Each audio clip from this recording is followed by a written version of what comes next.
Hello guys, ఈరోజు నేను చేయబోతున్నాను ఎగ్ ఫ్రైడ్ రైస్. దీనికి కావాల్సిన ఇంగ్రీడియంట్స్ చూద్దామా? Carrot, cabbage, onion, 2 eggs and white rice.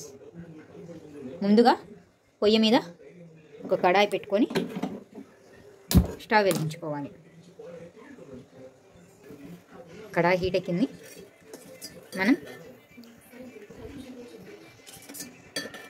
2 tablespoon oil పోసుకొని హీట్ చేసుకో. హీట్ అయిన ఆయిల్లో ముందుగా క్యారెట్, క్యాబేజ్, చిల్లీ కూడా వేయచ్చు, బట్ నేను స్కిప్ చేశాను. కొంచెం ఆనియన్ వేసి ఫ్రై చేసుకోవాలి. ఇలా ఫ్రై అయిన దాంట్లో మనం ఇప్పుడు 2 eggs కొట్టేస్తున్నాం. ఇలా కొట్టేసుకున్న ఎగ్స్ని కొంచెం కలుపుకోవాలి.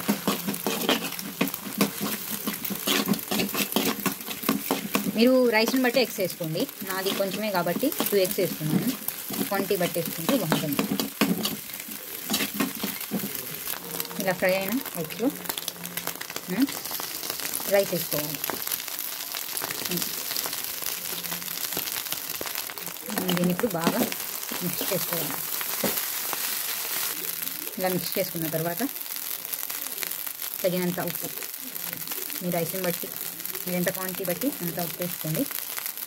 ఉప్పు, తగినంత కారం వేసుకొని ఇది కూడా బాగా మిక్స్ చేసుకోవాలి. దీంట్లో నేను కొంచెం గరం మసాలా, ధనియా పౌడర్ కూడా వేసాను ఫ్రెండ్స్. ఇలా మిక్స్ చేసుకోవాలి. అంతే, వేడి వేడి ఫ్రైడ్ రైస్ రెడీ. పైన కొంచెం లైట్గా కొరియాండర్ లీవ్స్ వేసుకొని సర్వ్ చేసుకుంటే super tasty fried rice ready. ఇప్పుడు మా హస్బెండ్కి ఇస్తున్నానండి టేస్ట్ చేయమని. ఏమండి, ఎలా ఉందో టేస్ట్ చేసి చెప్పండి.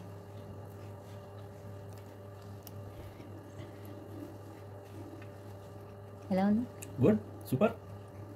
మా వీడియో మీకు నచ్చినట్లయితే లైక్ చేయండి, షేర్ చేయండి, సబ్స్క్రైబ్ చేసుకోండి మా ఛానల్ని. Thank you.